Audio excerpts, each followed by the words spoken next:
यह एक द्वीप देश की सबसे सफल जॉम्बी फिल्म है जो एक मंगा से रूपांतरित की गई है और यह ट्रेन टू बुसान को भी मात दे सकती है। यह है 2016 की द्वीप देश की zombie film please call me A hero. इस फिल्म ने जॉम्बी थीम वाली फिल्मों की पारंपरिक धारणाओं को तोड़ दिया है। संक्रमित होने के बाद जॉम्बी अपने जीवन की सबसे गहरी इच्छाओं को बनाए रखते हैं, जिससे हर जॉम्बी की अपनी अनूठी विशेषताएं होती हैं। कुछ लोग मॉल में खरीदारी करते हैं, कुछ ट्राम से काम पर जाते हैं। सबसे डरावना यह है कि यह हाई जंप एथलीट संक्रमित होने के बाद उसकी कूदने की क्षमता जीवन काल की तुलना में कई गुना बढ़ गई। एक दिन पहले एक फ्लू जैसी वायरस द्वीप देश में चुपचाप फैल गई। मुख्य पात्र रूबेन को शहर में हो रही असामान्य घटनाओं का बिल्कुल भी एहसास नहीं हुआ, बल्कि वह हमेशा की तरह अपने काम पर चला गया। दरवाजे में प्रवेश करते ही वह देखता है कि उसके सहकर्मी ने बेसबॉल बैट से बॉस को मार डाला। अपने लगभग पागल सहकर्मी को देखकर रूबेन डर के मारे वहीं खड़ा रह गया। बाद में रूबेन को अपने सहकर्मी से पता चला कि बॉस वायरस से संक्रमित होकर जॉम्बी बन गया था। एक बार काटे जाने पर यह रक्त के माध्यम से फैलता है और नए जॉम्बी में बदल जाता है और केवल सिर को नष्ट करके ही इसे पूरी तरह से मारा जा सकता है। जैसे ही यह बात खत्म हुई, सहकर्मी का शरीर भयानक रूप से बदलने लगा। रूबेन को एहसास हुआ कि सहकर्मी को बॉस ने काट लिया था। इससे पहले कि वह प्रतिक्रिया करता, एक और संक्रमित सहकर्मी दरवाजे के पीछे से आ गया। इस डरावनी दृश्य को देखकर रूबेन तुरंत दरवाजे से बाहर भाग गया। घर लौटने पर उसने अपनी गर्लफ्रेंड को कितना भी पुकारा, कोई जवाब नहीं मिला। इसलिए रूबेन ने दरवाजे की दरार से अंदर देखा और देखा कि उसकी गर्लफ्रेंड जमीन पर पड़ी हुई अचानक अनियंत्रित रूप से झटके लेने लगी। इस समय रूबेन को यह एहसास नहीं हुआ कि खतरा आ चुका है।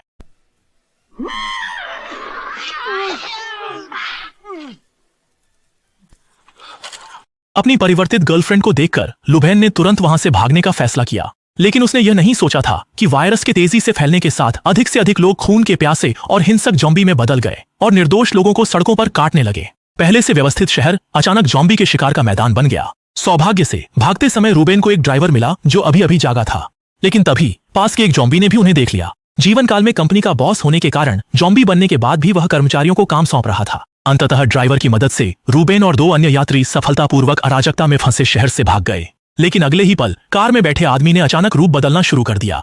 असल में आदमी को कार में बैठने से पहले जॉम्बी ने काट लिया था। इसके बाद जॉम्बी में बदलने वाला आदमी ड्राइवर को पागलपन से काटने लगा। थोड़ी देर बाद संक्रमित ड्राइवर ने भी रूपांतरित हो गया। फिर उसने तेजी से एक्सेलरेटर दबाया और पूरी ताकत से गाड़ी चलाई।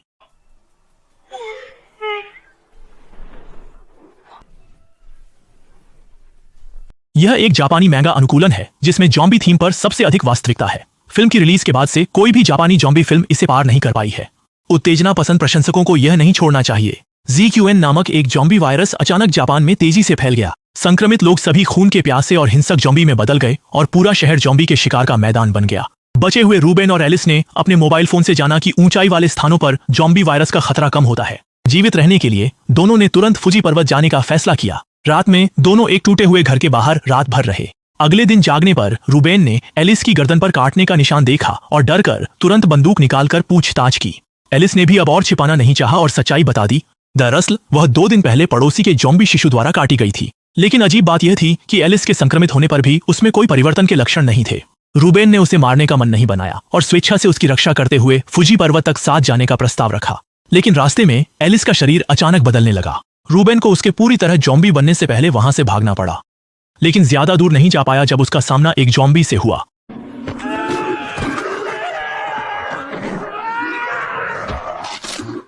खतरे के इस क्षण में एलिस ने समय पर आकर जॉम्बी को खत्म कर दिया, जिससे रूबेन बच गया।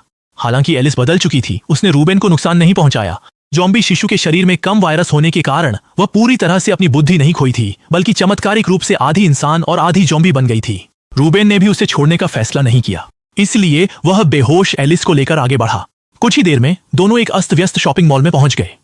वहां उन्होंने अचानक कुछ बचे हुए लोगों को जॉम्बी से लड़ते हुए देखा।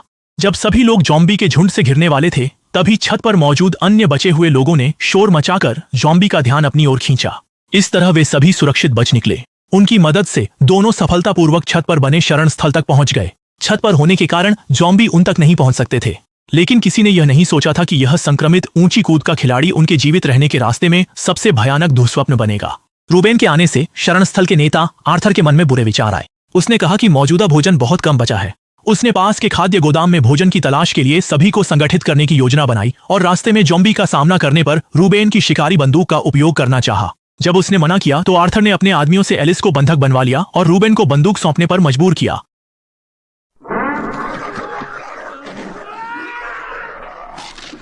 इस जॉम्बी बच्चे द्वारा काटी गई छात्रा अचानक अत्यधिक शक्तिशाली आधी जॉम्बी बन गई। जब बचे हुए लोगों को पता चला कि एलिस आधी जॉम्बी है, तो नेता आर्थर ने रूबेन की धमकी की परवाह किए बिना तुरंत ट्रिगर दबा दिया।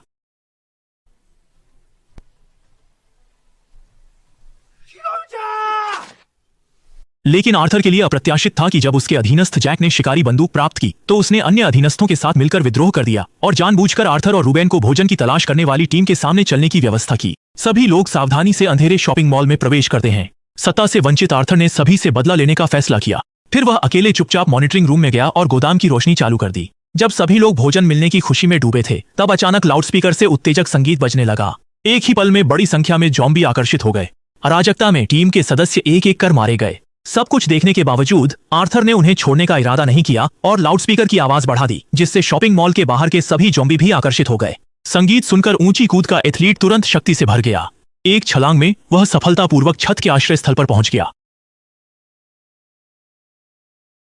कुछ ही देर में ज़ॉम्बी एथलीट ने अकेले ही सभी बचे हुए लोगों को संक्रमित कर दिया। बाल बाल बची अन्ना ने जल्दी से टीम को मदद के लिए पुकारा और रूबेन, यह जानकर कि एलिस अभी भी जीवित है, दोनों को बचाने के लिए तुरंत जाने का फैसला करता है। वह सही कार्य पर है और उसे हमारी आवश्यकता है। लेकिन जब अन्ना घायल एलिस को पीठ पर लेकर शॉपिंग मॉल में रूबेन की तलाश में आई तो वह भागते हुए आर्थर से टकरा गई। अगले ही पल आर्थर अचानक सुन्न हो गया। उसकी बाहों से खून बह रहा था। ज़ॉम्बी वायरस तेजी से उसके मस्तिष्क में घुस गया और उसे तुरंत बदल दिया। इस खतरनाक स्थिति में अच्छा हुआ कि रूबेन समय पर पहुंच गया।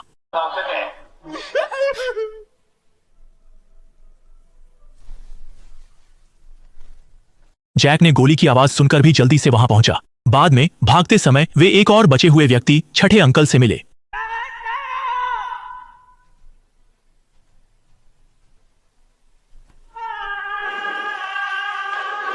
वह आ गया, वह आ गया, वह उपहार लेकर आ गया। हाँ, वह सचमुच उपहार लेकर आ गया। वह आ गया, वह आ गया, वह शुभ बादलों पर चलकर आ गया। यह भयानक दृश्य देखकर सभी भागने लगे। लेकिन अफसोस, आगे का रास्ता भी ज़ॉम्बी समूह से अवरुद्ध था। जीवित रहने के लिए सभी को प्रतिरोध करना पड़ा। जल्द ही ज़ॉम्बी समूह के घेराव में छठे अंकल और जैक पहले थकावट के कारण संक्रमित हो गए। अंत में इस भीषण लड़ाई में केवल रूबेन और उसके दो साथी ही जीवित बच पाए।